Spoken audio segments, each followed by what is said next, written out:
बिहार में आज क्या हुआ? नीतीश सरकार का बड़ा फैसला और 25 बड़ी खबरें। नमस्कार, बिहार की तमाम बड़ी खबरों के इस खास बुलेटिन में आपका स्वागत है। आज 5 फरवरी 2026 की वो तमाम खबरें जो आपके लिए जानना बेहद जरूरी है, हम विस्तार से आपके सामने रखने जा रहे हैं। राजनीति के गलियारों से लेकर बिहार के बदलते मौसम और आम जनता से जुड़ी समस्याओं तक हर खबर पर होगी हमारी पैनी नजर। तो चलिए शुरू करते हैं बिहार की आज की 25 बड़ी खबरें। बिहार में मौसम का मिजाज एक बार फिर बदल गया है और मौसम विभाग ने राज्य के 12 जिलों में घने कोहरे को लेकर येलो अलर्ट जारी किया है। पछुआ हवाओं के कारण न्यूनतम तापमान में 4 डिग्री सेल्सियस तक की गिरावट आने की संभावना है, जिससे कनकनी एक बार फिर लौट आई है। विशेष रूप से भागलपुर और गया में सुबह के समय विजिबिलिटी 50 मीटर से भी कम रहने का अनुमान है, जिससे यातायात पर असर पड़ सकता है। बिहार के सरकारी स्कूलों में शिक्षकों की उपस्थिति को लेकर शिक्षा विभाग ने अब और भी कड़ा रुख अपना लिया है। नए निर्देशों के अनुसार अब शिक्षकों को ई शिक्षा कोश पोर्टल पर अपनी हाजिरी के साथ साथ अपनी क्लास की लाइव तस्वीरें भी अपलोड करनी होंगी। विभाग का मानना है कि इससे न केवल समय की पाबंदी सुनिश्चित होगी, बल्कि पढ़ाई की गुणवत्ता में भी सुधार आएगा और लापरवाह शिक्षकों पर नकेल कसी जा सकेगी। राजधानी पटना के पास दानापुर इलाके में एक भीषण सड़क हादसा सामने आया है, जहां एक अनियंत्रित ट्रक ने 3 ऑटो रिक्शा को रौंद दिया है। इस दुखद दुर्घटना में 2 लोगों की मौके पर ही मौत हो गई, जबकि 5 अन्य लोग गंभीर रूप से घायल बताए जा रहे हैं। स्थानीय लोगों ने प्रशासन के खिलाफ जमकर विरोध प्रदर्शन किया है और व्यस्त सड़कों पर भारी वाहनों की नो एंट्री लागू करने की मांग की है। बिहार विधानसभा परिसर में आज आरजेडी नेताओं ने जोरदार प्रदर्शन किया है, जिसका नेतृत्व पूर्व मुख्यमंत्री राबड़ी देवी ने किया। विपक्ष का आरोप है कि राज्य में महिलाओं और बेटियों के खिलाफ अपराध के मामले लगातार बढ़ रहे हैं और सरकार इसे दबाने की कोशिश कर रही है।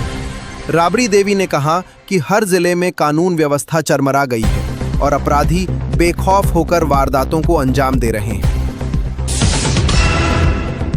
बिहार पब्लिक सर्विस कमीशन यानी बीपीएससी ने ऑडिटर भर्ती 2026 के लिए आधिकारिक नोटिफिकेशन जारी कर दिया है और आज या फरवरी से आवेदन प्रक्रिया शुरू हो गई है।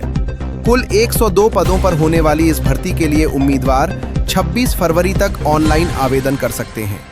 यह भर्ती पंचायती राज विभाग के तहत की जा रही है, जिससे राज्य के युवाओं के लिए सरकारी नौकरी का एक सुनहरा अवसर खुल गया है।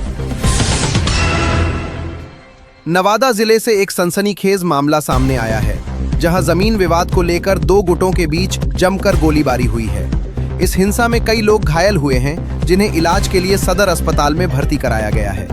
पुलिस ने इलाके में भारी सुरक्षा बल तैनात कर दिया है और कुछ संदिग्धों को हिरासत में लेकर पूछताछ की जा रही है, ताकि स्थिति को नियंत्रण में रखा जा सके। मुख्यमंत्री नीतीश कुमार ने आज पटना में आयोजित डॉक्टर सम्मेलन एपीकॉन 2026 का विधिवत उद्घाटन किया, जिसमें देश विदेश के 10,000 से ज्यादा डॉक्टर शामिल हुए। इस मौके पर मुख्यमंत्री ने बिहार के स्वास्थ्य ढांचे में हुए सुधारों की चर्चा की और डॉक्टरों से अपील की कि वे ग्रामीण इलाकों में भी अपनी सेवाएं दें। उन्होंने घोषणा की कि राज्य के हर जिले में मेडिकल कॉलेजों की स्थापना का काम जल्द पूरा कर लिया जाएगा।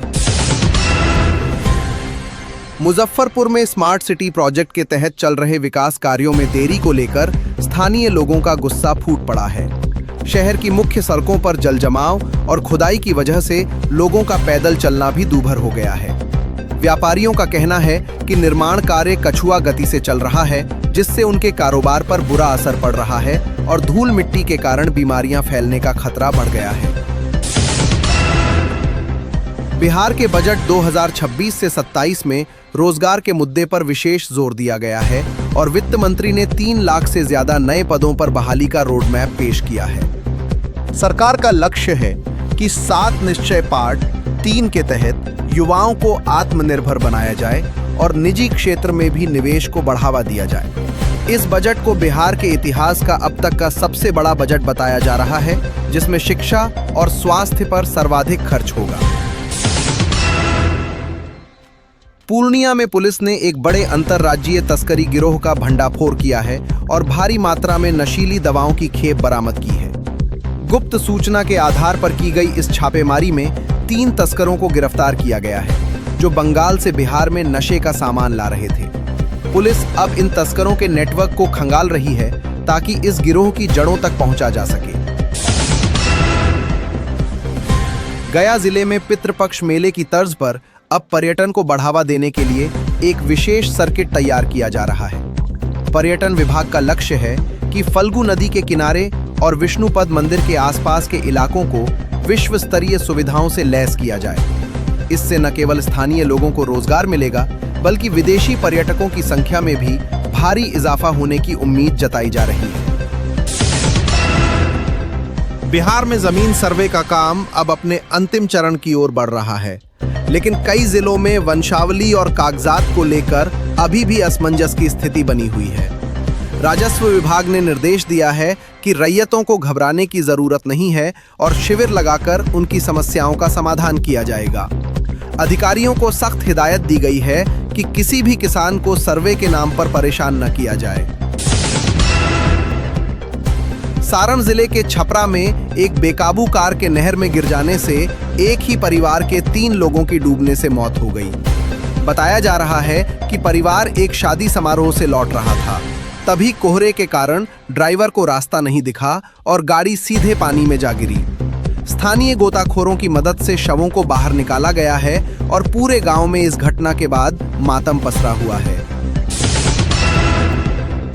पटना हाईकोर्ट ने राज्य के निजी हॉस्टलों के संचालन और उनके नियमों को लेकर सरकार से जवाब तलब किया है। कोर्ट ने चिंता जताई है कि बिना किसी रजिस्ट्रेशन और सुरक्षा मानकों के हजारों हॉस्टल चल रहे हैं, जहां छात्र असुरक्षित महसूस करते हैं। सरकार को अब एक निश्चित समय सीमा के भीतर इन हॉस्टलों के लिए सख्त गाइडलाइंस बनाकर कोर्ट में पेश करनी होगी। बेगूसराय में अपराधियों ने दिन दहाड़े एक स्वर्ण व्यवसायी की दुकान में लूटपाट की कोशिश की, लेकिन स्थानीय लोगों की बहादुरी से यह कोशिश नाकाम हो गई। भीड़ ने एक अपराधी को पकड़कर उसकी जमकर धुनाई कर दी और बाद में उसे पुलिस के हवाले कर दिया।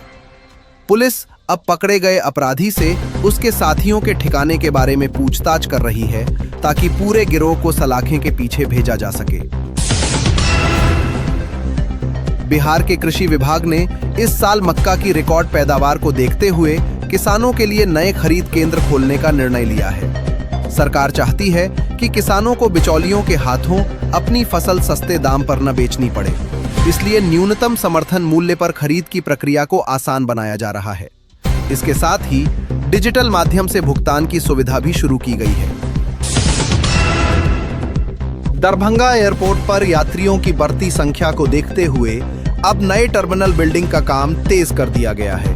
केंद्र सरकार की उड़ान योजना के तहत इस एयरपोर्ट को और भी आधुनिक बनाया जा रहा है, ताकि आने वाले समय में यहां से इंटरनेशनल फ्लाइट्स का संचालन भी शुरू हो सके। यात्रियों ने लंबे समय से सुविधाओं के विस्तार और पार्किंग की समस्या को दूर करने की मांग की थी। भागलपुर के सिल्क उद्योग को पुनर्जीवित करने के लिए बिहार सरकार ने बुनकरों के लिए विशेष पैकेज की घोषणा की है। इस योजना के तहत बुनकरों को आधुनिक करघे और कम ब्याज पर लोन उपलब्ध कराया जाएगा, ताकि भागलपुरी सिल्क की चमक अंतर्राष्ट्रीय बाजार में फिर से लौट सके। सरकार का इरादा है कि स्थानीय कारीगरों को क्लस्टर के माध्यम से जोड़कर उनके उत्पादों की ब्रांडिंग की जाए। मधुबनी जिले में एसएसबी के जवानों ने सीमा पार से हो रही तस्करी को नाकाम करते हुए लाखों रुपए का सामान जब्त किया है। भारत नेपाल सीमा पर सुरक्षा बढ़ा दी गई है, क्योंकि खुफिया इनपुट मिले थे कि अराजक तत्व सीमावर्ती इलाकों का फायदा उठाकर गड़बड़ी फैलाने की कोशिश कर सकते हैं।